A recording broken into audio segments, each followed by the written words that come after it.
Mic checks echo, I'm the sound of the brawl. Canvas creaks, flesh slaps, bodies rise and fall. Steel cage dreams, no escape. All pain, blood stains mixed with the sweat and the chain. Adrenaline, surging my veins, spit fire. Crowd chants feeding my soul's desire. Turnbuckles tremble when my wrath collides. Glory's the belt and I'm taking the pride. The squared circle where legends collide. No mercy, just a wild ride. Lights flash, fist clash, can't resist. Boom! The squared circle digest.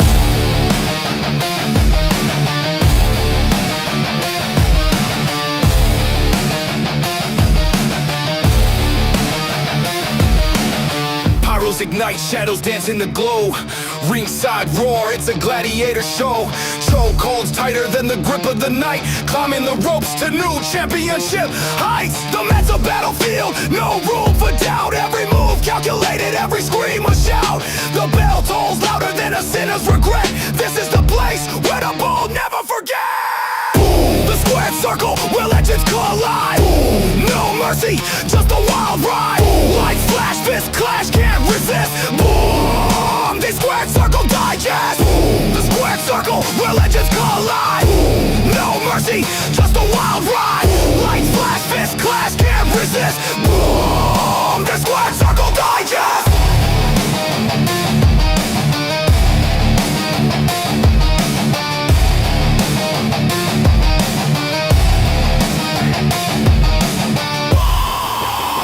Circle Digest!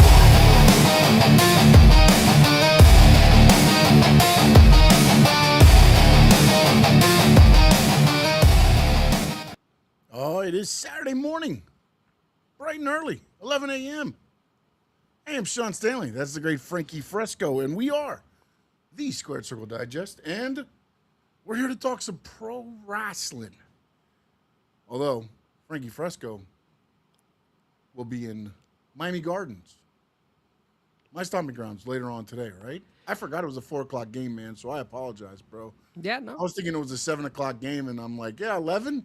And you're just like, yeah, okay. And then I'm like, oh, wait, it's a 4. I noticed that when, you know what, I didn't even notice it was a 4 o'clock game until me and Adrian were talking about it last night. I'm not surprised. Yeah, funny enough, my brother was asking me the same question because I think the next game is at 7, but that's on a Friday, actually. So the next game is on Friday at That's 7. against Tua and the Falcons. I don't know if we're going to see Tua, to be honest with you, but I think you'll see Tua more of that game than this second game if he's going to run the offense over the top.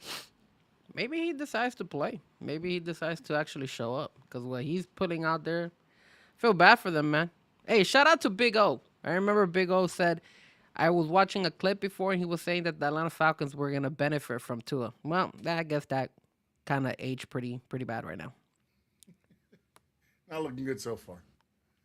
He really looks like he's got happy feet. But we're not here to talk Tua or the Falcons or the Dolphins. We're here to talk wrestling. We got the bloodline going on in Raw. We had a title match last night on SmackDown. There's All In rolling around in a little over 9 days, I believe it is. It's next Sunday. So we got a lot to discuss here this morning. Frankie Fresco, I'll leave it up to you. Where did we start? Let's start with Monday night, right? Monday Night Raw. Okay. We had a interesting night. We officially got the match between Jey Uso and Solo Sikoa, and then I'm sorry. Let's retract. Yeah, the Monday before. The Monday before that was the Solo Jey Uso. This week was the presentation. This week was the presentation, and we got Solo turning on Roman Reigns. Now, in my opinion, man, I think that was stupid. like, why did they even go through all this? Like, it just didn't make any sense for me because at the end of the day, like, you have a match for him. He loses a match. He's now part of the bloodline. And then all of a sudden, here we go. You're part of the bloodline. And then he turns on him. It wasn't that he was part of the bloodline. It was for Jey Uso to present him to Roman Reigns. to bring him back to the family. So I think this was Yeah, like, more of the continuation of Jay and Jimmy failing Roman than actually Solo joining the bloodline. And this is where I say, because if you watch the segment, Roman tells Jacob kind of like, stand back. You're good. So Jacob goes to his corner where he stays, I believe, almost the whole segment of the thing. yeah. Um, and then he presents Jimmy and Jay as his main guys, right? He says he The- gives them I don't know what the significance of the black Ulafala type thing or whatever it is for him, but he says these guys are made men. They're my made men because they presented him Solo Sikoa. And this was after, by the way, Jacob attacks Solo and Solo's laying on the ground. And then Roman does all that. And then at the end of all of this, it's Roman laying on the ground with the Usos, and Jacob Fatu kind of just leaves the ring after Raw goes off the air. He just kind of leaves the ring and leaves them there. But I believe it's going to be more to the failure again of Jimmy or Jay, or maybe this is the whole sweetening of the pot of the Jacob Fatu Jay Uso dynamic, which we've seen it happen a little bit, but they haven't really got into that part of it yet. So again, I think it was. Could they have done it differently? Maybe, but I don't think it was always. I always was hoping that there was a turn coming because I didn't want it to be okay, Solo. Now you're back with the bloodline and you're back to what you were, because I think this Solo offers a lot more than being a stooge to Roman. I mean, we all knew that he was gonna turn on Roman I Reigns. think anybody that knew or understood wrestling probably is like, Yeah, okay, there was no surprise in that. But my thing is, I felt like it was no need for all this stuff. It was no need because what they could have done is Solo could have beaten Jay. Then I think you create more of a kind of like some hostility between Roman and Jey Uso because Jay wasn't able to deliver Solo.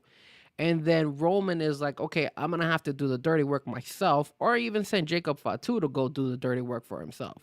By him going ahead and winning, and then crowning them with the Black Olafala, like they're his main men. They were always his main men. He's been rolling with them. They've been rolling with him for quite some time now. So what difference does it make? Just didn't make any sense in my opinion. If you're yeah, but trying to pull, I think, and again, this is going to sound very stupid of me to say this, oh, but I Lord. feel like they didn't want to run back Roman and Jay because I Again, know they love to run stuff back. They always do. yeah, I And mean it they're just they're feels like, obvious. It looks like they wanna run back Solo and Roman eventually at one point in time. yes, that I think they see money in. I don't think they see money in Roman Jay again. That's the problem. I think they see more money in Solo Roman, Jacob Jay, maybe. And again, I don't think that the upper, not Triple H, I'm saying TKO. I don't believe they believe Jay Uso has it. And that's fine. But again, I don't think you needed to go through all these hula hoops just to have Solo turn on Roman. We knew he wasn't gonna be part of the bloodline. We knew that he was gonna be the guy who was gonna like pretty much backlash and kind of like rebel on the tribal chief. Yeah, but I think it goes more about what we were discussing or what I was talking about a week or two ago, where you've got the fight within the creative of you've got the pro wrestlers that want long-term storytelling and you've got the writers that want the episodic payoff. And I think this is where you're getting, okay, so the long-term storytelling is Solo's going to turn on Roman, but we have to have payoffs, so Jay's going to beat Roman to present him to Roman, and then Roman's going to turn on him, so now you get the payoffs each week. You got the episode ending with Solo going to be presented to Roman. Then you begin the episode with Jay and Jimmy dancing around and yeeting and everything else and having a great time like they've, like they won the lotto. Like, that whole Raw was built up knowing, I believe, if you watch any bit of wrestling, knowing as cocky as they were at the beginning, something bad was going to happen. It was like the weddings. You never have a wrestling wedding that really goes off without it. Yeah. As cocky as they were getting, and the arrogance going, every step of the way was like, okay, here we go. This is where. But I think it's more about the episodic payoff for the TV writers than the pro wrestling long term storytelling. I think they're still trying to balance what is, to get everybody.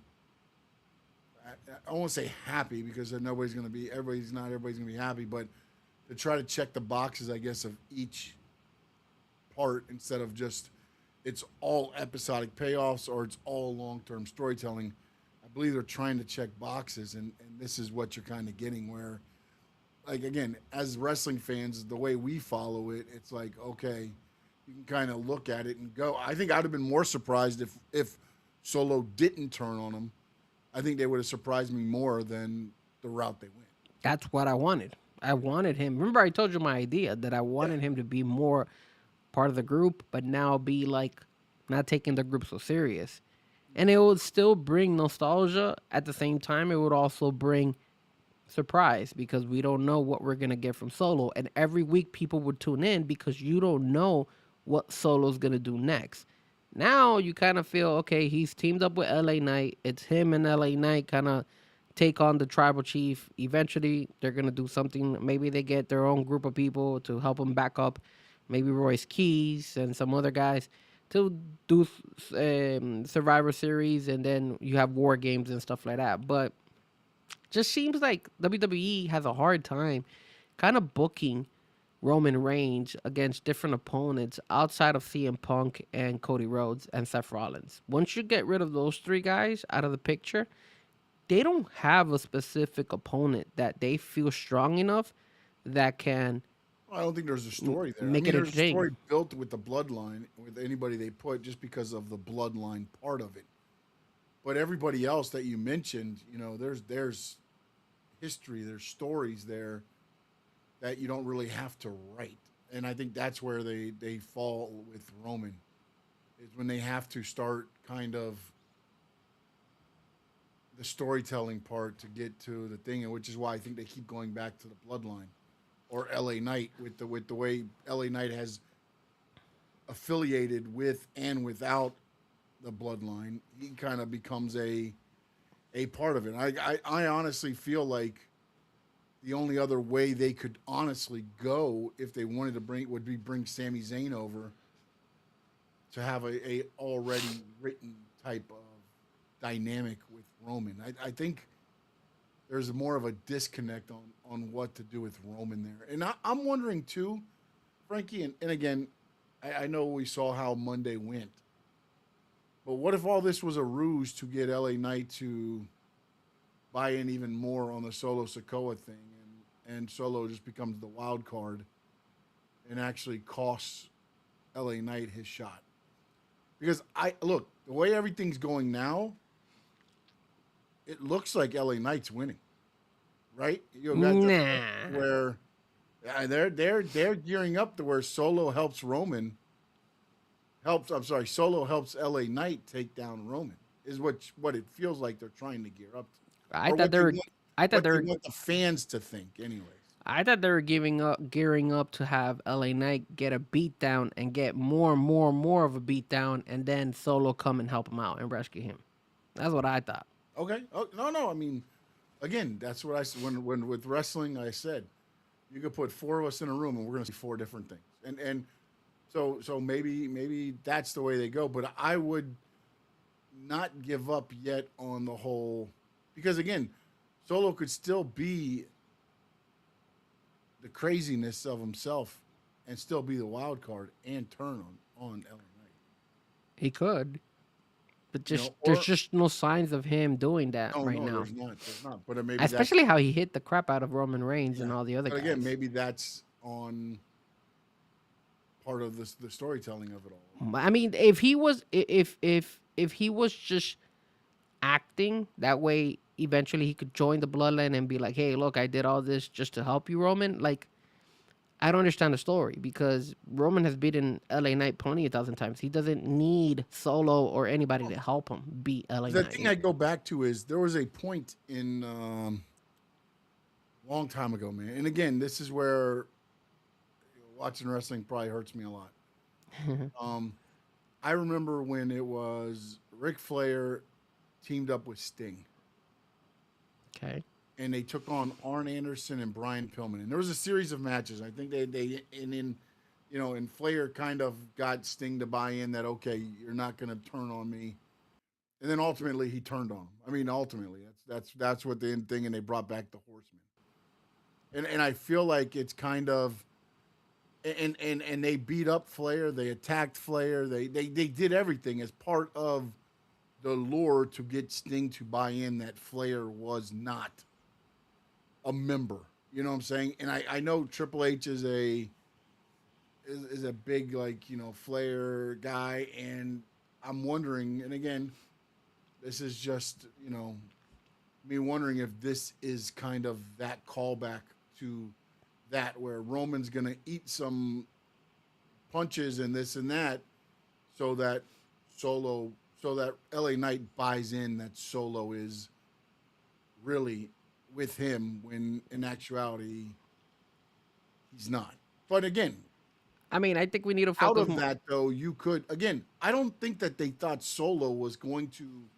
I don't know why, but I don't think they thought Solo was going to be able to do what he's doing. His I think merchandise is moving now. His everything's like it's picking up. Like, and it's not a time to where, especially with TKO, where they want money, money, money. They're not going to cut off the supply when he's one of your top merch sellers.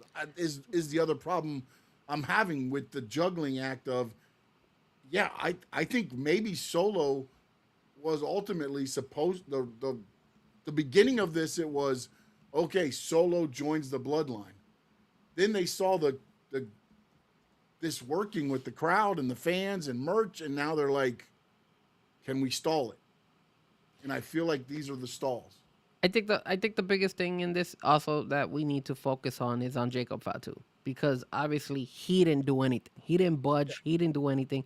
He kind of just left them high and dry. And I think that is another kind of like a big important aspect of the storyline because at the end of the day, maybe Jacob Fatu realized that Roman really did need the satisfaction of Solo being part of the bloodline. And then he's focused so much on Solo that all of a sudden Jacob is like, really? And then you see Solo turn on him.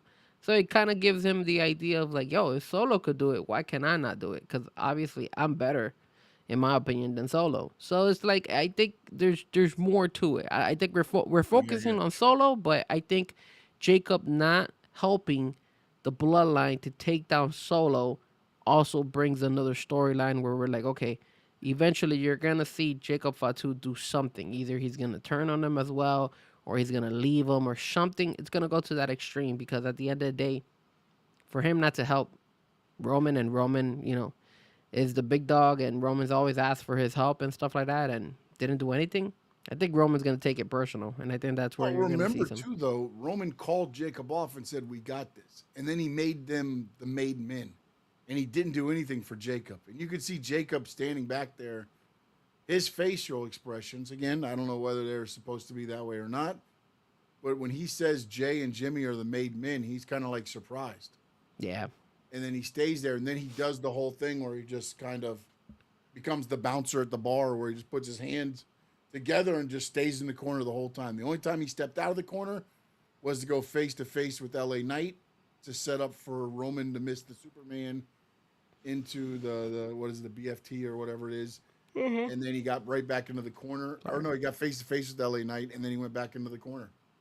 And he never came back out. So again, I think there is that dynamic there, and I think like you're saying, a lot of the focus was taken off of Jacob in this, but they created another avenue of storylines for this to continue. Well, now let's turn the page a little bit here on another thing that happened on Monday night, and they're obviously doing this World Heavyweight Number One Championship Contenders Tournament, and we had Ray Phoenix beat El Fiscal, and Dragon Lee beat El Hijo de Wagner Jr., which in a way kind of got me pissed because I believe El Hijo de Wagner Jr. should have beaten Dragon Lee. I think that would have been like you're literally putting down one of your best talents Yeah. losing to Dragon Lee. And if you look at that tournament, everybody who was on Monday night, they pretty much lost. You feel me? Like everybody who's been fighting in the main Monday night or SmackDown, they've been losing. So it's like, what is the whole point of you having this? I mean, I know La Parka won in AAA, but he had to win in AAA. I thought they dropped the ball by not showcasing one of the guys. And I know eventually what we're gonna get is obviously Penta versus Ray Phoenix. That's kind of like where they're lining up. You might see something. Will face Roman Reigns. That's Yeah. the- But the issue here is why not give one of the AAA guys a victory over in the main show? That way, when you see that, some of the fans who don't tune into AAA can go check them out and be like, oh shit, let me go check El Hijo Wagner Jr. or let me go check this other guy, El Fiscal, whoever, any of these guys. You didn't do that. And I felt like, again, it's a missed opportunity by WWE by just going ahead with the regular, look, we're going to throw these bodies in there. You'll see them. They're not winning. And there you go. And again, if you're showcasing these matches on a Monday Night Raw, what's the point of it if it's always going to be the main guys from Monday Night Raw winning over the AAA guys? Frankie, I think the one problem here is the more things change, the more they stay the same. and the way I say this is, what was always my concern with AEW when they always brought their other, like the outside talent in? I said, Tony puts those guys over, right? Mm-hmm. And I was like, because my thinking was, in WWE, the TV time is putting you over. You don't have to win or lose. You're getting our TV time. But they would No, but I'm not saying it's right. I'm not saying it's wrong. But I'm saying, think about this. AAA, who's their champion? Who's the mega champion? Dom. Has he won on TV? No. Okay. So if they're not putting the WWE guy that is your champion over, what makes you think they're going to put anybody else over? The only reason Ray Phoenix is winning as the AAA thing is because he's a WWE guy. Yeah, but here's the issue. AAA didn't they get bought by WWE? Isn't WWE own AAA too? Yeah. So then those guys are part of WWE as well. No, they're not. They're not WWE contracted guys. They're AAA contracted. But you got AAA guys that are now under the WWE brand. Yeah, but they're not. Again, you're. I believe in their eyes, you're downgrading the brand WWE by saying just because it's like saying the NXT guys can come up and be WWE talent. No, they have WWE NXT talent until they make the main roster. But they have. That's why there's a main roster though, Frankie. They make it. They dissemble.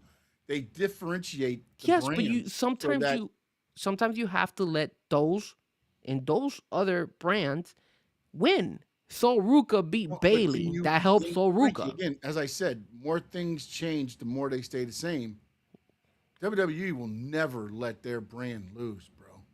But Sean, never happened, bro. Never. Sean, El Hijo de Wagner Jr. was going against sorry ass Dragon Lee. Exactly, and who won? The WWE. Sorry ass Dragon Lee. Yes, like the guy that nobody, that guy probably won't even last in WWE, and they still put him over. Come on, man, that's stupid. That's dumb. WWE, bro. That's WWE contracted. It pisses me off, man. Because this is what's up. Between, as I said, when Tony started doing that, I was like, oh, this is different. because now you're saying again the way Vince always looked at it is again what did Vince do? He brought the NWO over, right? And he destroyed it. Exactly. That's what he does. He brings anything that's not his over to destroy it. Then it's Vince McMahon type of mentality all over again.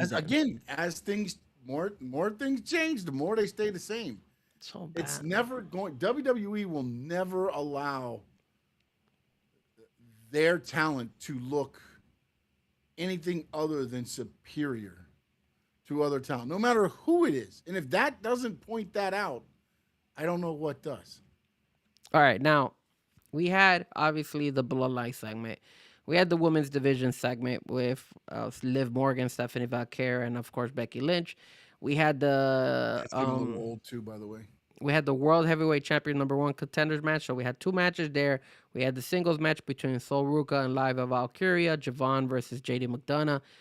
To be real honest with you, Sean, when you look at this Monday Night Raw, right? And this is just my opinion. I thought the only saving grace for this Monday night, which was boring, besides, I guess, the Bloodline segment, which I thought was stupid, was the Chad Gable versus Rey Mysterio fight. I thought that was the best thing of Monday Night Raw, to be honest with you. That was a great match. Yeah, no, good wrestling. Again, they wrestled. That's the thing. Thought that was great. I remember there was something somebody said. I saw a tweet somewhere, and it was like a SmackDown, a 2-hour SmackDown.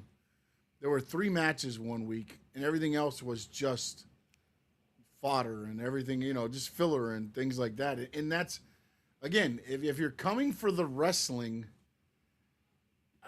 you're going to get one match probably every card. But especially like on TV, you're only going to get probably one. If you go to a pay-per-view, you'll probably get more. But the entertainment aspect of it is the payoff for WWE. Not saying it's right, not saying it's wrong. They believe more in if we give them the entertainment, then they'll come back. If you just wrestle for them, then you're everybody else. And again, I don't know if it's right or wrong. It works for them, but they've also conditioned their fans. That's the thing. It's just because you're going to get guys. I put out there, how was SmackDown last night? And again, I think I only got like 40 or 50 votes or something. I only did it for an hour. But it was A and it was C. There was no B, no did not like. It was just an A or a C. It was like, or I loved it. And that's kind of the WWE fans in a way. It's like you get the ones that are WWE can do no wrong. Yeah. And then the ones that are like, maybe we should have done something a little different. Well, I mean, all right, so we got Monday night. Now that you bring up Friday night, Yeah. I mean, I'm probably one of the ones that probably voted A because I thought it was a very good Monday night. I think the only problem that, a SmackDown Friday night. Yeah. The only problem with SmackDown is how are they going to give us KO versus CM Punk on a regular SmackDown? Like, I thought about it was such a good fight. It was a very good fight. I think that deserved to be on a premium live event. It should not have been on a SmackDown. Even though, obviously, you infiltrated and put Zamia back in. It should have been on a Sunday night main event. It could have been on a Sunday night event, yeah. At least make it special. Now it's just on a match on a SmackDown. Yeah, it was, and when I thought, this is what I thought. I thought they were gonna go and try to start it off, and then probably Zammy gets involved, and it was gonna be a DQ, and that's it. Yeah. When I saw that this match kept going and going and going, I was like, these guys are actually fighting. They're actually gonna go ahead and give it to Toronto, the actual match.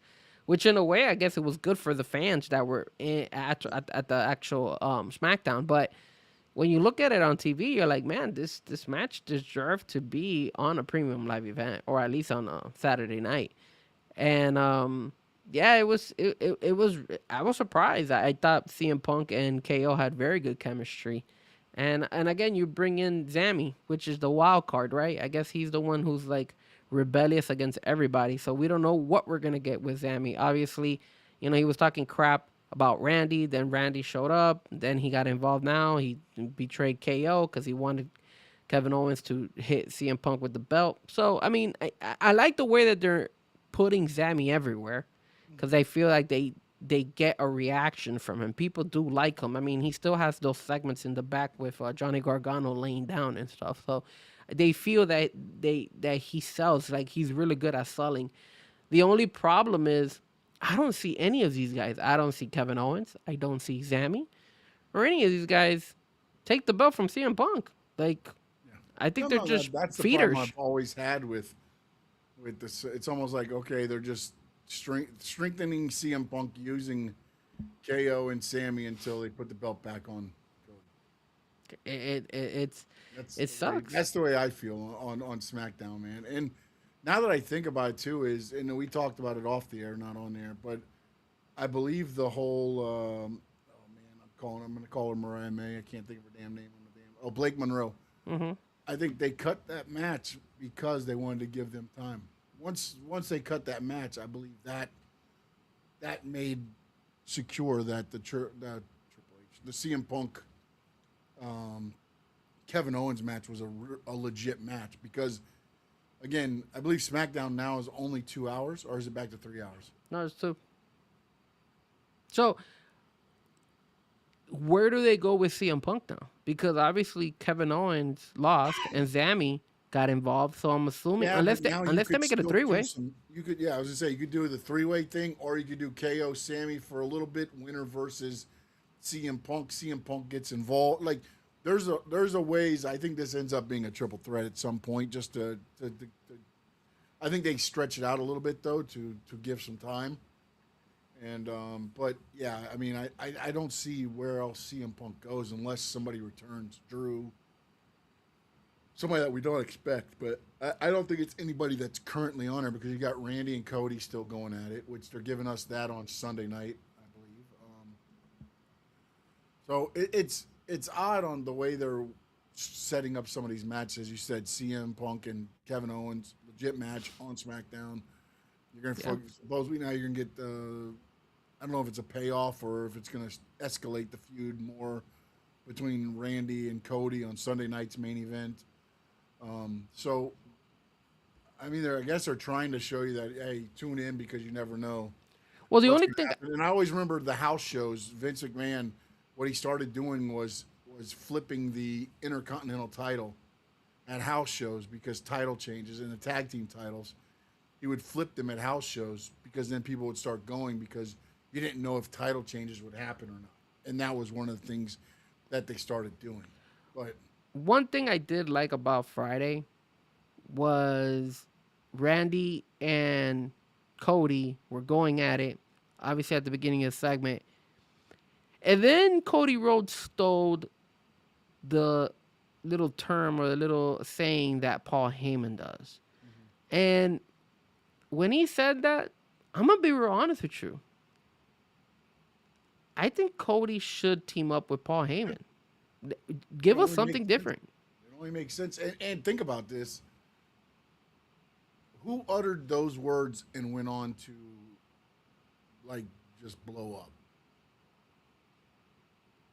I don't. Well, Seth Rollins, Braun Breaker. No, Roman Reigns. Remember, it was a sofa. He was sitting there, and he said, "That's not just a spoiler."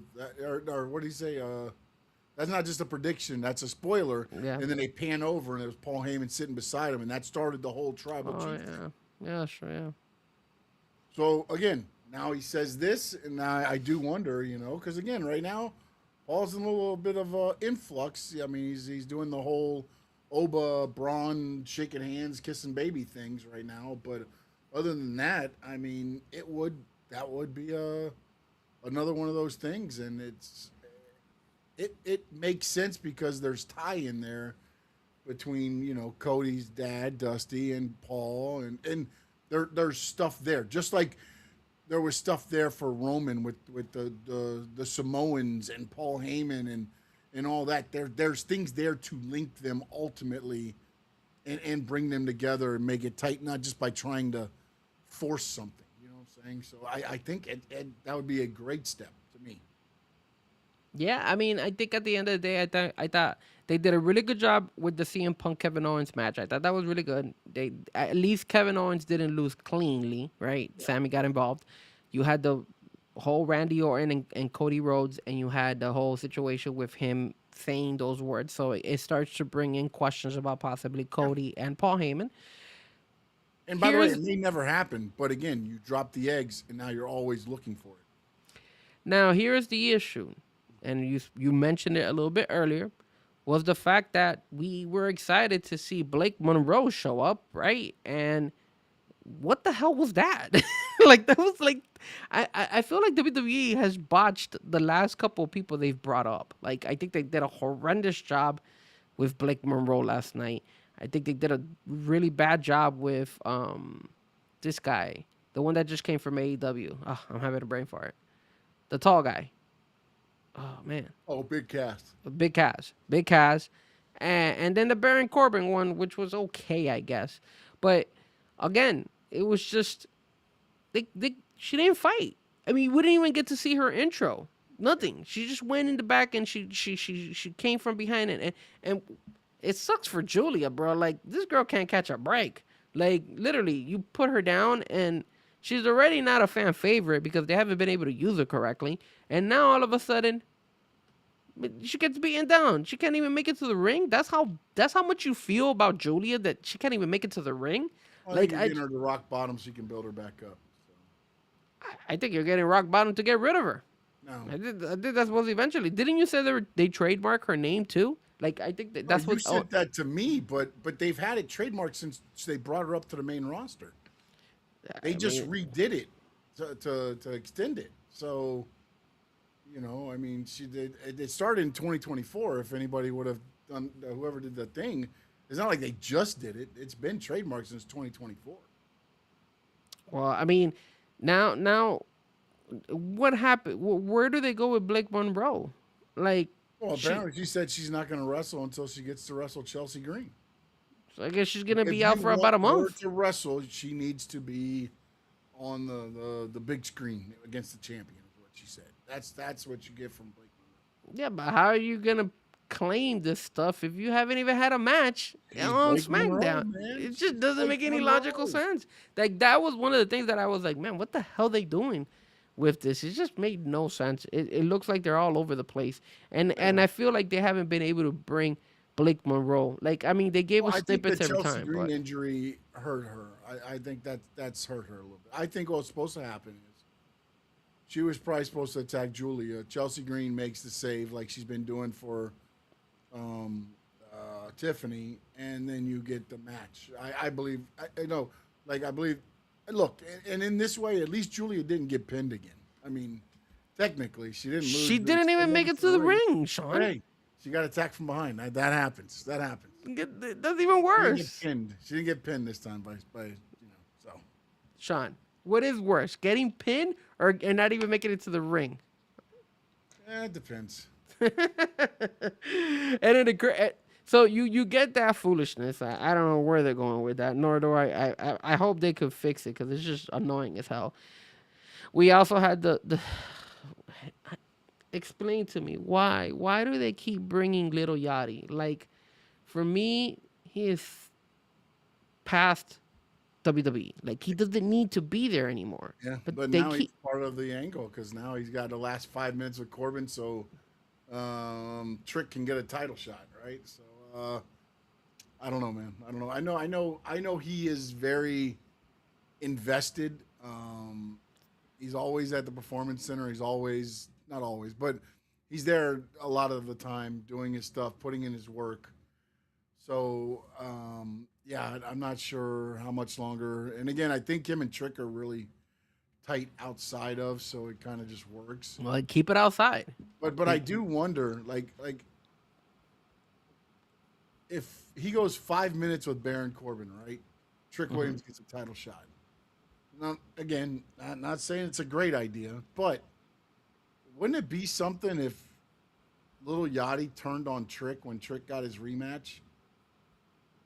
And I don't know necessarily joining the Lone Wolf Baron Corbin, but if he costs Trick and he's like, the only reason you got another title shot is because I was able to last 5 minutes, I should have got a title shot or something.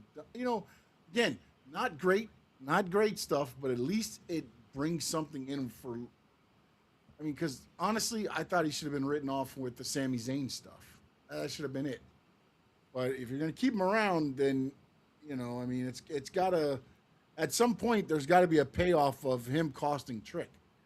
Look, man, Now, I does prefer the. Baron beat him in less than 5 minutes, and then Trick's like, "You're no use to me anymore. You can't even give me. You can't go 5 minutes with this guy to give me Well, a title shot." you know he's gonna last 5 minutes Yeah, because they it's gonna they happen. they're prolonging this Baron Corbin Trick Williams. Trick's gonna hit something. He's gonna roll outside the ring. Or sorry, Baron's gonna hit something. Trick will roll outside the ring. Or sorry, Little Yachty will roll outside the ring. Trick's musical hit. It takes him 47 seconds to get to the ring. Baron Corbin's gonna be watching him, not the clock, and the clock will expire right before he gets to hit the end of days, and Trick Williams will get his title shot. I mean, for me, man, bring the Gingerbread Man back, bro. Oh, That's what I want to see. I would love to see the Gingerbread. I like the Gingerbread Man more than Little Yachty, to be honest with you. I agree with that. So if you bring the Gingerbread Man back, I will be happy. But if not, then they're just gonna keep prolonging this crap, and it just seems pointless in my aspect that right now they don't have anybody else in contention for that belt.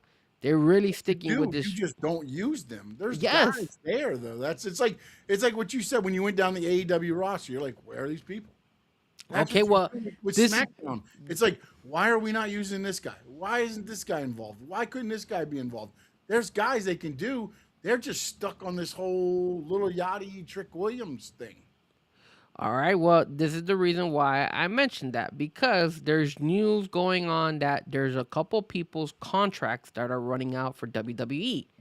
One of the contracts that's going to be running out is none other than Ilya Dragunov. And Oh, he's Ilya already gone. He's at AEW.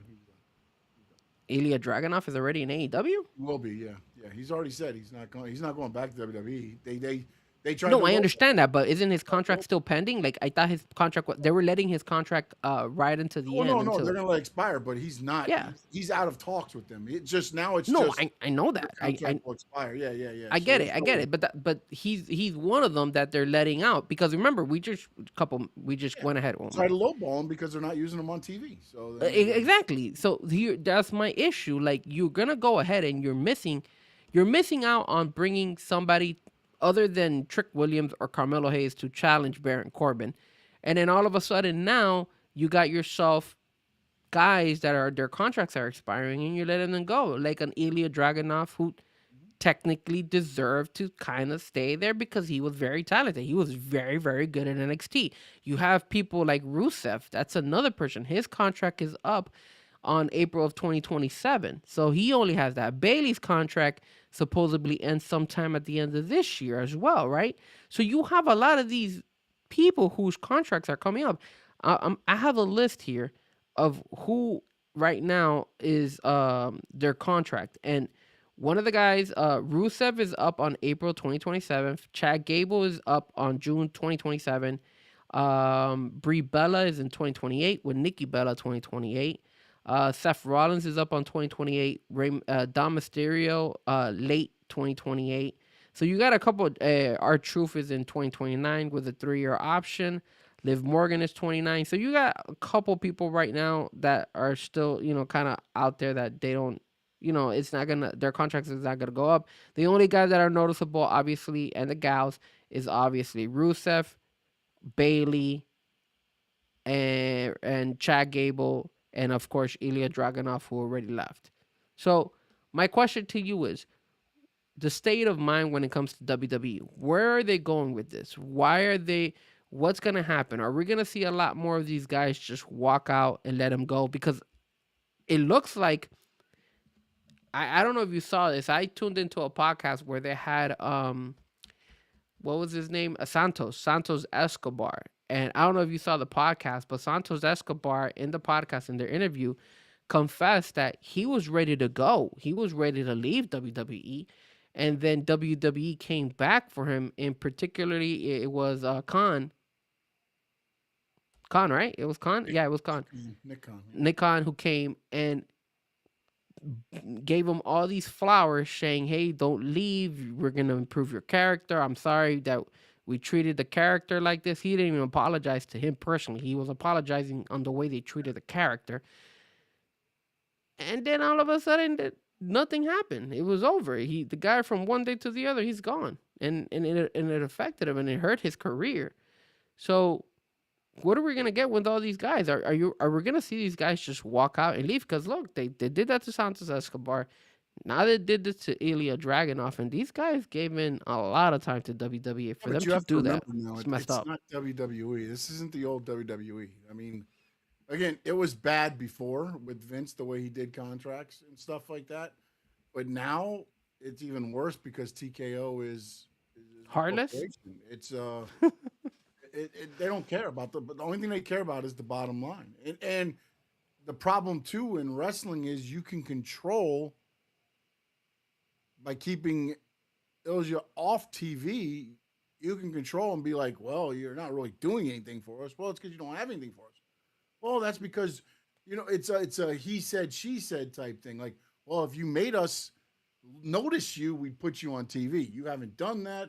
You're not on TV, so what we're paying you, there's ways to get rid of people, which is what Vince used tremendously in the Yeah, day. But now you have a guy with, and again, I don't know that Vince had a heart either, but Vince saw money in some guys, whereas TKO is just like, all right, we don't see it, you're out. And they don't even wait around and they don't care. And the thing too, and this is gonna sound bad, man. I'm probably gonna get beat up on this one, but whatever. Who have they let go and went and made a difference in AEW or TNA or anywhere? Honestly, who have they let go and went and made a difference? I think Andrade has made a difference for AEW his second time around. Really, he's boosted sales. He's put more asses in seats. No, Now the character development, yes, I agree with you there, but money wise, when you look at it, and Adrian, what's up, my man? Sorry, just saw you in there. no, what's up? Money wise, money making wise, who have they let go and went and could have turned the dial? Nobody, Exactly, exactly. nobody. That's the thing. Until they make that mistake, then nothing's gonna happen. Yeah, I guess so. Because at the end of the day, like if they let go of They're Rusev, just bodies, man. Unfortunately, that's the way they look at them. Like, hey, all right, we got our guys and gals that we know will produce up at the top and put asses in seats. Everybody else is just we can replace them. yeah. Because look, I They're gonna mean, get to there's the one guy they can't replace. But again, when you look back in wrestling history, wrestling will go on without somebody else will step up and somebody else will step in. Might not be perfect, but I mean, think about it. Vince was worried when Hogan left, and then he went to WCW, and they had to change the character for WCW to get over. And it wasn't just Hogan, but it was the NWO angle. And then Vince said, okay, well, then let me get risque. And the Attitude Era started. And then what happened? Produced more stars. yeah. I mean, I forgot to mention. I think the other guy who's close to having his contract expire is Akira Tozawa. He's another one whose contract is up, almost coming That's around. gonna move, So they're that's gonna move the needle. no, I love me some Tozawa. I love Tozawa, bro. I don't think he gets enough. he doesn't get enough credit. Oh man, he doesn't. He But just doesn't. like Santos, remember? No. If you But guys didn't, I if you think guys, Santos originally was set to like be the guy in AAA. well, here's the thing. If for the people who did not or haven't been able to watch that podcast, they sold him. They told him, "Hey, there's nowhere they're gonna let you go because he knew English, he knows Spanish, I think he knows French. So he checkmarked when it comes to languages. He checkmarked when it comes to his looks, no homo, and he checkmarked in his wrestling skills." And he was an entertainer. He was good. He checkmarked everything well, and yet they still found a way to just say we don't need you. They could not figure out something for him because, like you said, he should have gone to AAA. He did a little bit of He AAA. was at AAA, and then he got hurt, and then that was when they just said, "Okay, Now we're done with you. We're letting you go. And they We don't started need you. bringing over Dom, and Dom took over. El Grande Americano took over. So now they were able to put their WWE influence in not being Santos Escobar and it was like, oh, okay, we have other guys that can do this. Okay, then we don't need to pay this guy any extra money. Now we'll ghost him, and that's But you want to know something, man? I feel at the end of the day, man, it also pans out on who you are and who you know, man. Because oh no, there are definitely. guys, there's guys To like have some insight that helps keep you around, man. look at the That'll open a door, and that'll keep you around when you're flailing. Whereas if you're again, but I think Santos Escobar has some in, but again, WWE is not the old WWE. Like they used to have Rey Mysterio was there for the Mexico market. You know what I'm saying? Like there was always they've had an influx of those guys. Now you have Ray Phoenix, you have La Parca, you have Penta, you have those guys that because again they did the AAA market. You used to have a guy that would always be there for whatever country you went to, yeah. and lately they don't care about that. They don't. They're just like our product is superior. You're gonna like it, and we don't need to pay people. And we talked about a couple weeks ago or a week ago, man. I really feel there's a hard press. There's going to be a hard press, especially if this all in, which I don't see. They've got great ticket sales. All the matches usually deliver on a pay per view for AEW. There should be some momentum coming out of All In for AEW. All But if day. for some reason it does fall a little flat, I think you're going to see a full court press after All In against AEW program. Here's the sad part, because there's a lot of talent in WWE, but like for example, and you're right, it also, besides who you know and if they like you, it's also your character, right? Can you make something out of it? Like for example, you haven't seen The Miz. The Miz, in my opinion, I don't like The Miz. The Miz had his moment. But I think if you let go of The Miz, eventually I think the Miz might move a little bit the needle over if he was to head over to AEW, because he has a lot of people know him. But again, he's past his prime. There's guys out there like Tajawa. Tajawa's the other one that, again, great wrestler, great type of character for them. But again, can you do away with him and it's not gonna hurt you? Of course. And then you have other guys that have not, kind of been showcased. I mean, they always do the Street Profits dirty all the time.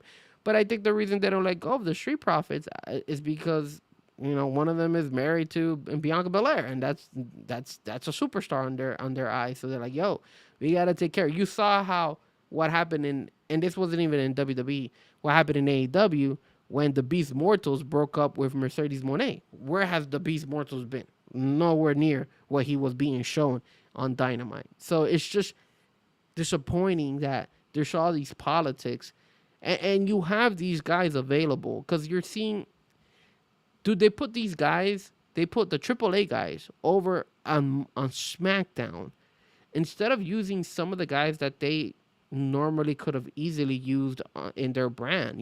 Like, you could have easily gone ahead and used the Street Profits. You could have easily gone ahead and used, I don't know, Axiom and Nathan Frazier. They did main event. It was Axiom against somebody. I forget who they first. And Matt Cardona against Kit Wilson. That was the main event cards that was recorded before SmackDown. All right, the Creed brothers. Those were another. Who they took on the Viking Raiders. All right, the Creed brothers. That's another group that always, they could have pushed them as well, which I think they're going to eventually let them go, because I think those are another two groups that their time is up. And then you have the women. Ivy Nile. Where has she been? Io Sky's all of a sudden taking a break, I guess, because they haven't put her as much involved. So you got a couple of things. And you rather put some talent out there. Like, I sent you the video of what Jay Cargill was doing with Tiffany Stratton at a house show, which was terrible. You feel me? Like Charlotte at a house show. Was that Charlotte? I thought that was Tiffany. Charlotte. No, that was Tiffany. No. The botched finish. Yeah, was that Charlotte for reals? Yeah, well, the one just happened with Charlotte this week. I thought that was. I thought that was Yeah, she goes to pick her up, and Charlotte's legs don't hook, and it's like all flailing. And man, them two girls have absolutely no chemistry whatsoever in the ring, I bro. put that in the chat on one of. I don't remember who it was. But somebody sent that out, and actually I sent it out, and I put these two have no chemistry in the ring. Yeah, No, then I thought that was Tiffany, so my it mistake. was a But house damn, show. Tiffany was involved in the match, but I believe it was on the move was on Charlotte. damn. Yeah, it sucks. That sucks that they have absolutely no chemistry, and it ain't Charlotte because you know Charlotte Flair can wrestle, so it's definitely just a opponent that just Well, does not work. But I like the fact that they're it's doing it also on house shows. also the problem too is when you start botching, you lose trust Yeah, in the other person. So then what happens is the other person tries to overcompensate, and then you look very bad because then you're trying to overcompensate for something they might do. So even if they do it right the second time, you're already thinking, oh no, they've done this wrong every time. Now you're already trying to protect yourself, and then it even messes it up more. So there might be a little bit of that going on as well. and what's up to my brother? I see him on the. How do you know? Yes. How Yeah, you know? Leo. Yeah, one of the guys that Sean believes that he hasn't moved the needle. Oh Which no. Look, I love the character. I love everything about it. But again, money wise, what do you do? That's the thing. It's like as as as hard as it sounds, TKO is not letting go anybody that makes money. They're not. here's the thing: would you let go of Bailey? I mean, at this point, yeah. Because at the end of the day, they have gone ahead If and they and can let and keep made some her choices. Like again, look at I think Edge when they Edge have a left. number in mind. If they can keep her for that number, probably they'll keep her. If she wants more, then they're going to let her go. Do you think she'll Because move I the think needle? Bailey's a great ambassador for wrestling, and I think she can do things and things like that. But again, she's not going to be in the main event picture probably, so she's not going to be. Are you kidding boosting. me? She should be. I'm not saying she shouldn't be, but the way they are portraying her, they are not using her as a main eventer. No, they're not, which is Yes. terrible. So again, when I say, I'm TKO here, I'm looking at it going, I don't believe. And again, I'm talking as TKO, not as Sean Stanley here. TKO believes she is done. Not she's not going to be able to make the money in the main event picture for them.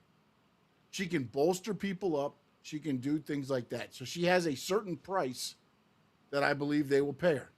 If she wants more, then they'll probably let her contract expire and she'll move on because they don't see her as we have to have Bailey in the main event picture. You want to know why? Because she hasn't been in the main event picture for how long? Yeah, they kill your character. Okay, so but then now I ask you, this is why the difference with WWE on the way out. Let me ask you this. Let me ask you this, Sean. If you see that WWE is not giving you storylines, what and you're kind of getting the vibe, hey, look, I'm sitting around, I'm not injured, I'm able to wrestle. What can you do as a wrestler besides just going up to them and saying, "Hey, I have this idea," because they're probably going to say, "Yeah, that idea sucks." Yeah. What Only thing can you can you do is maybe bitch and hopefully you get a breach of contract and get out of a contract depending on how much deal you got. But then I don't know what the repercussions of that is. As MVP so elegantly said on his podcast, and I think I said it on here before, when you sign the contract, you owe WWE 5 years. They owe you 90 days. So at the end, You owe them whatever the contract is you signed. Let's put it that way. So if you So- sign a 2-year deal, you can't get out of that 2-year deal without repercussions. But they can get rid of you, and then you got to wait 90 days. So they owe you that 90 days. That's it. so you're telling me that if they don't have a storyline for you, your only option, and you try to come up to them with a storyline and stuff like, your only option is to kind of bitch around and say, "Hey, let me go." That's your Or only come out and option. be like, I'm not injured. Maybe try to create a whole angle on your own to where they have to bring you back because you create buzz. Like Okay, R-Truth. can you do that? R-Truth did it again. Yeah, But yeah. R-Truth has been around forever. So again, I don't know where certain people stand in the hierarchy. If you're down at the very bottom, you're mud on the shoe, man. I mean, it doesn't matter what you do, probably.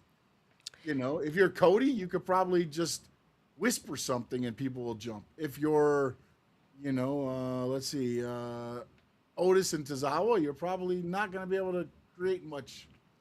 You do what you do is you do Chelsea Green. You're going to give me 2 minutes on TV. All right, I'm going to show you what I can do in those 2 minutes. And you hope they give you the 2 minutes. If they don't, then you really have nothing to do except sit at home and maybe go on Instagram and show them what you can do to where maybe somebody will be like, hey, they're creating a little buzz over there on their own. Maybe if we bring them back, they can do something. But other than that, I don't know what you can do because I don't know what the contract entails as far as what you can and can't do and what they signed for and things like that. Like what are you in breach of contract if you do certain things? What is the breach of contract? Like, I don't know how far it goes. Like what? Yeah, like if you do social media stuff like that, would it hurt you and stuff like that? Does it become? Can they sue you? Like that's the part I don't know how far you can go. But I mean, the only thing you really could do is try to create your own angle online somehow. Because other than that, they're going to tell you, no, that's not a good idea. Especially if they don't want you on TV, you could come up with $1 million idea. You know what happened with that $1 million idea? Cody Rhodes and CM Punk are going to get it. They're not going to give it to you. It's like, I remember. Yeah, that's why you got to keep your mouth shut. Yeah, when we tried out with TNA, like there was a tryout, and I remember James Storm. I love James Storm just because the way he said it when he came out. He's like, I can tell you now, a lot of you guys are going to see your moves on TV, and ain't none of you going to be doing them. Because all he did, they watched some of the tryouts, they saw certain things, and then you'd watch other guys pick up their moves.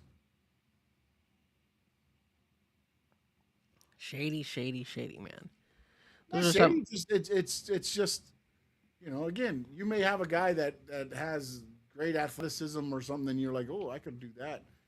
But it's just the harsh reality of pro wrestling. And again, a lot of stuff has changed from that time because then it was pretty much, at that point, it was just WWE and TNA. But you don't think that's shady? Oh, it's shady. But where did wrestling come from? Carney. You don't think Carney is shady? Yeah. I mean, it's just. Look, you can have the nicest guys in there, and maybe they last, but everybody there has a political shady side to them, regardless of what you think of them. They know when they have to dial it in and when they got to be like, oh, okay, we got to take an L here. It's like what I believe Cody said on one of his podcasts. I need to be better at knowing which fights to fight and which fights to be like, okay, let me let that one. That's what he still has problems with. Yeah, I think that the best thing you could do is that whenever they give you the opportunity, you gotta try to take as much advantage as possible. And if you don't know if you're gonna get a second one. So it just sucks. All right, let's jump on board over to the AEW side. I know we might lose a lot of viewers, but we got a couple of things going on the AEW side, and one of the biggest things is obviously the build-up for All In, which is happening next Sunday. So it should be fun. Let's see. They've sold really, really good tickets. They're over 40,000. And they deliver on pay-per-view, man. One thing about AEW is they've always delivered on pay-per-view. It might be a long time. It might be a super long card, a 4-hour, 18-hour extravaganza, but they deliver. All right, so if you feel that that AEW delivers, are they delivering with this Kenny Omega Will Ospreay feud? In your opinion, feel like they're over. They're pulling the WWE over, overdoing it. I think Kenny Omega Will Ospreay sells on its own, right? I don't know why you need Kenny Omega to put Will Ospreay through the table to make him look like, oh, Kenny Omega's better than Will. Like, no. If you wanted to do that, have that happen during the match or whatever, because then it shows Kenny's desperate. I can't beat Will without doing something. Doing it now, I feel like it's just like, oh, we got to have a bad guy and we got to have a good guy. No. I felt you so. Have two great athletes that are going to have one hell of a match. And if you can't put them away, then you put them through the table with a one-wing angel. It means something. Now, if I see it at the pay-per-view, I've already seen it for free on AEW Dynamite. Oh, well, they gotta go Oh, they're three, probably four going to go times to the harder. top of the building and do a one wing angel. Yeah. Here's my issue, and I felt bad for the Dynamite, AEW Dynamite fans that were out there, because they did the preview video, right? Like the face off between Kenny and Will. Damn, that thing was long, bro. That was like a 20-minute thing, and like, you could hear in the background because you could hear the crowd noise. You could hear that the crowd was getting a little bit agitated. It was like, yo, when is this gonna end? Because, dude, you're just sitting there watching the TV. I could just be doing this at home. Like, I paid money to see wrestling, not to just see this. So I felt like that face off dragged on way too long. Like, I like the idea of the face off, but again, it defeats the purpose. You could have used that face off and put it on a Saturday Night Collision. You didn't have to put it on a Dynamite. You could have had them again do another face off backstage or have a face off in front. But I felt bad for that crowd because or they could have just shortened it because it was a lot. It was long, bro. It was dragging. It was dragging. And like you said, I don't think they needed it. Like, what more can you say? Like, what more do you need? You know, those two guys are going to deliver in what they're doing. And at the end of the day, it's just, I don't feel know. like it's forced. It's forced. Like, oh, we got to make Kenny like either feel like he's superior to him or make one of them the good guy, bad guy. When let the fans, man, let this organically evolve. Then I think you're going to have something because Will Ospreay's going to be the favorite. Obviously, it's in his home country and everything else. But Kenny Omega has a little bit of a following too. So if you could have the dueling, it's and again, maybe not to the level. But you could do the Hogan Rock type thing where you're in the middle and they could have the chance going both ways, And again, that's what made that match. It's just the buzz and the feeling. And I get it. Hogan was the bad guy, but there was the rumors that the old Hogan was coming back, the yellow and the red. Then he started hulking up in the match. And it's like, oh, Hogan's returning. And like the story was being told throughout. Whereas, like, I don't know, man. I don't think you always have to have good versus evil anymore in pro wrestling. I believe you can let the fans, and sometimes I think it's better to let the fans organically feel it because then they become invested in somebody. They're invested in Omega. They're invested in Ospreay. That guy's got to win, and you get deeper feelings in the match, and that's why sometimes you get the crazy reactions because you get people to have feelings, and then either they're disappointed or they're elated, and at the end of the payoff. Yeah, I agree. Shout out to the two guys that teamed up with Osprey because I thought they did a hell of a job. That I think Francesco Akira and Henare were the two people who were in that 3-on-3 match that they were having. I think those two guys did a phenomenal job. It was a very entertaining match. And I wouldn't be surprised if Tony Khan tries to steal them because they were really good. They'll be very, very good. My brother dropped a message on here saying, "Let's go Willow." What do you think about Willow and the build-up with Mercedes Moné? They had the little, face-to-face as well camera on Dynamite. What you think? Do you like it? I'm still smiling, bitch. Yeah. She's still there. This is a perfect way to build Willow up if that's the way they want to go. But I don't know, man. I don't know what the whole Mercedes. I don't know where she's at. If she's back for full, and again, you got the Bailey. There's another match that I'd like to talk about tonight. That's on Collision. Daniel Garcia against Claudio.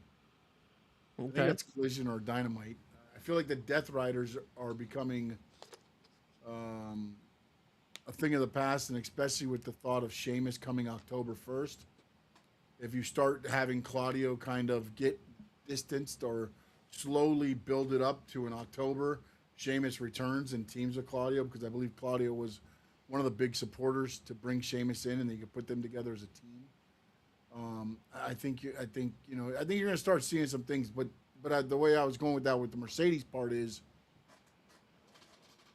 does she start like kind of losing herself, and then if Bailey does come in January, Bailey helps her find herself again, and that's part of the story. Like I don't know. Again, I'm thinking outside of the box with the thing because I just feel like Willow deserves a run longer with the title than what she's had going into All In. And then if this is the last 7 days or 8 days of her reign, I think she deserves more. But we'll see. I mean, Mercedes has never held the AEW championship belt, so I believe eventually we're gonna get a change of the belt.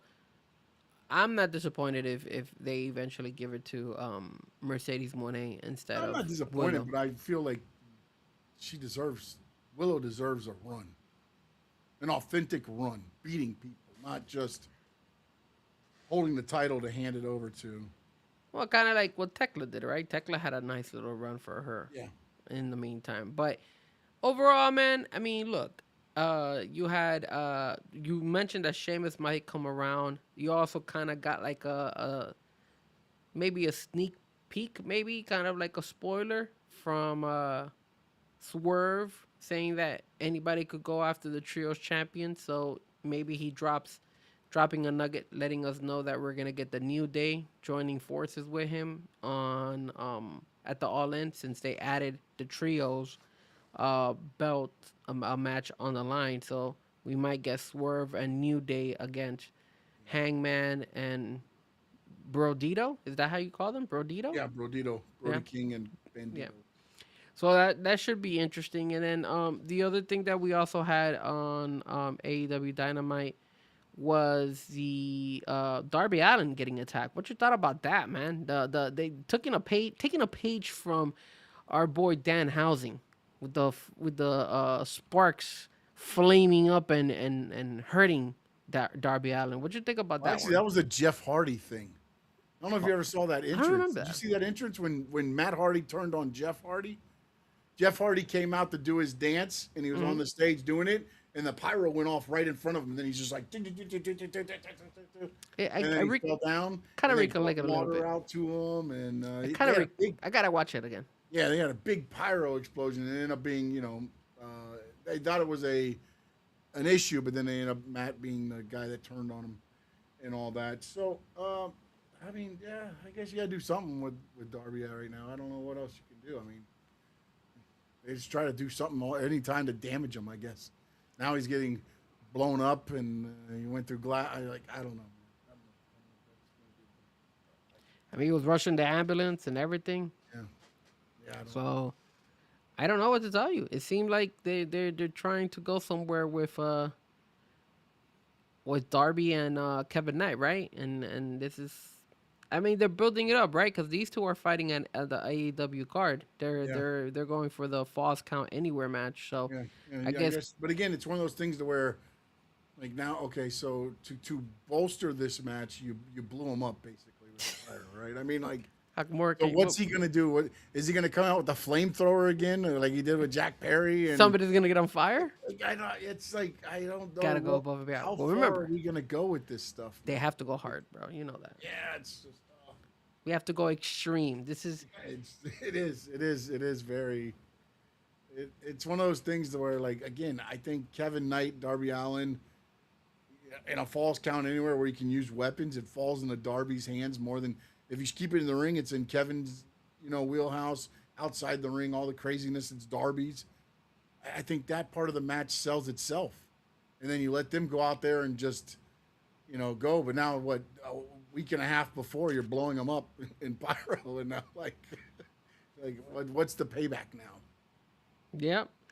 I have a question for you because No questions. obviously a lot of these ex WWE wrestlers are going to be making their way over to the AEW world. And one of the guys, or two of the guys who actually already made that jump, were presented on a Saturday Night Collision, and we haven't heard back from them. Like, they have absolutely not done anything. It's been like 3 weeks since they were presented, and I'm talking about the Mortar Machine Gun. They were presented on a Saturday Night Collision, In Detroit, right? I believe so, yes.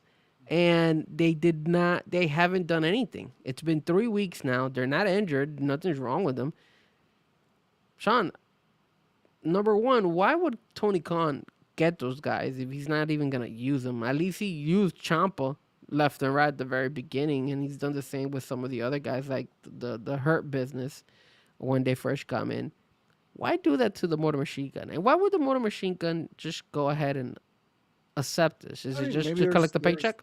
maybe there's a slight injury there that they're waiting for, or maybe they're waiting for a certain thing to happen or get through the whole because it's Adam and against the Young Bucks. So why throw the Motor City Machine Guns in there when you're not going to make it a triple threat? But again, I think the Detroit debut was because that's there, Motor City Machine Guns from there.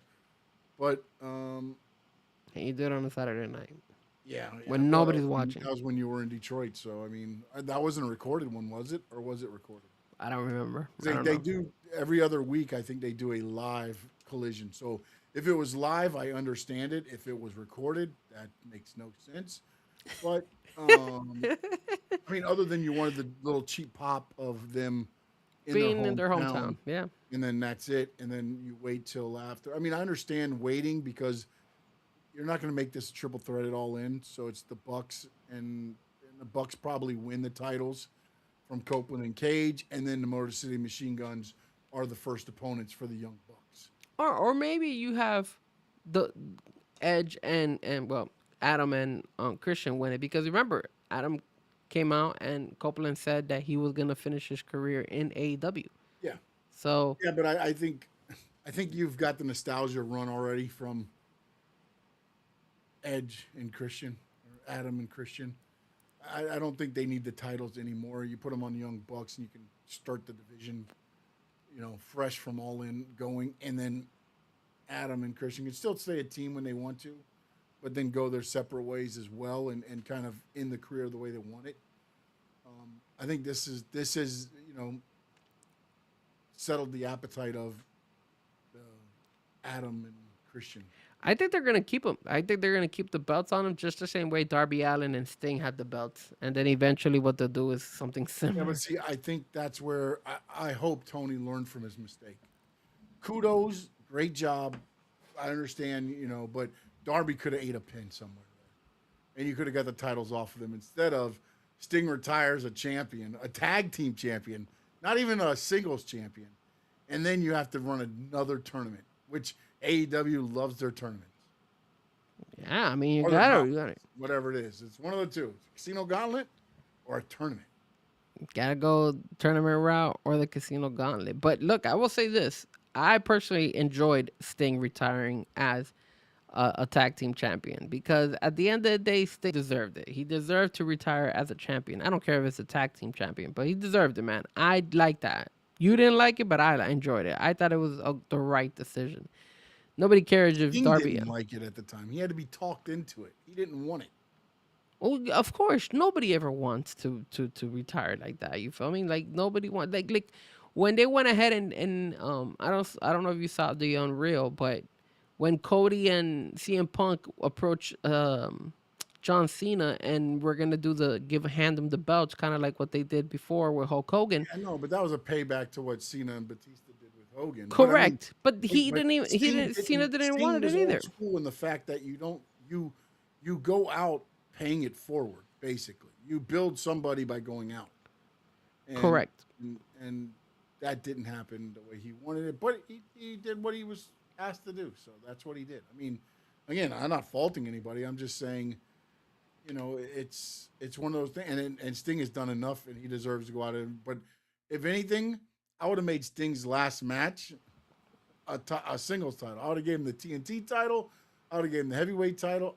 If you're going to go all out for him, you're going to give him a title, give him the heavyweight title. Have him win it and retire the heavyweight champion, AEW heavyweight champion. That's it. But then you would have to retire the belt. They don't. They didn't retire the tag team belts. They put them in the tournament. That's all you do. You can't retire the tag team belts because it was only one half that retired. The other Well, half. then it should be now just a tag title, not a tag team title. The team is gone. You just want to go against the way I'm looking at it. Because I'm going to tell you something. You go ahead and you're a USA champion, and all of a sudden you retire the belt. Like you retire with the belt. Why should the belt continue? Nobody took it away from me. Because the belt isn't, you aren't the belt. Like I am the belt. The belt is me. I'm not the like you're champion. wearing, You like, gotta beat me. precious. You gotta beat me in order for somebody to be able to take it. So So that's what'll happen. you'll come back out of retirement and be like, you're an interim champion. I'm the real champion. This is the belt. And then you got a feud. That's what happens. Yeah. It's happening right now in Maple Leaf Pro Wrestling, right? Your boy, actually, we talked about it. Stu Grayson wins the tournament to become the interim Maple Leaf Pro Wrestling champion. Who comes out? Josh Alexander, Oh my who God. was the champion but got injured. And he's got the title on. So now it's champion at Maple Leaf Pro Wrestling. And Josh Alexander's not on AEW TV. Yeah, because AEW can't find anything to do with the guy. You got There's 22 guys in Don Callis. Just bring them down to the ring with him. Walk to the ring. like It's what they seeing. did. It's what WCW did with the NWO. We can't get everybody on. You know what you do? We have an interview and we put 67 guys in the ring together. That's what you do. It's like Harley Cameron. Can't find anything to do for her, so Oh, she let her wasn't go at fight. Boca Raton, by the way. I know. They Lacey putting her Lane Book took of her Raton. place and won the title from Shayna Baszler. I mean, that Book of Raton card looked amazing. It was Oh, great. it For like an looked indie great. show, it looked really good. So if you're into indies, might as well take advantage if you're here in Florida Doing the because Boca they have. Raton and CCW cards, man. You got some good stuff. Yeah, they They are. have They're a card going in. tonight, and I don't know how they're doing this, but they're doing mystery opponents for everybody. You spin the wheel, and the opponent. Oh, that's pretty cool. Yeah. That's pretty cool. So All right. you got Anything a list else? of people that are appearing, and then the match though. Anything else you wanted to talk about before we call it a Just night? the great Frankie Fresco, man. Just thank you for your time, sir, and your brother, and Adrian, and me, Papa, and everybody else, and fins up. That's what we got to do. Well, guys, we do apologize that we are like changing the dates. Like sometimes I we don't do apologize Wednesdays. at all.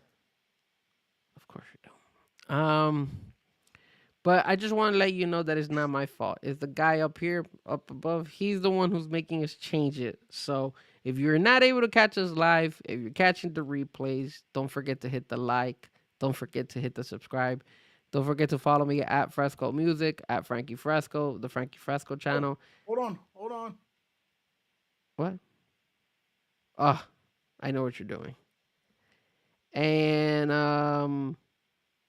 What? also Did I delete it? you probably did. Nope. I know where you're going. Oh yes, we get to promote it again. The 6th annual Spin for a Cause DJ battle happening this Tuesday, baby. Tuesday, August the 25th from 7 to 11. If you guys are down here in South Florida, want to support your boy, go to the site www.spinforacause.org. Get your tickets. It's not too expensive. You get to drink. You get to, if you want the basic entry, it's not that bad. But if you want, you could also get the drink package. You could get the food package. They're gonna have food, beverages, and then you're gonna have a DJ battle with your boy Frankie Fresco, aka Fresco Music, competing. So,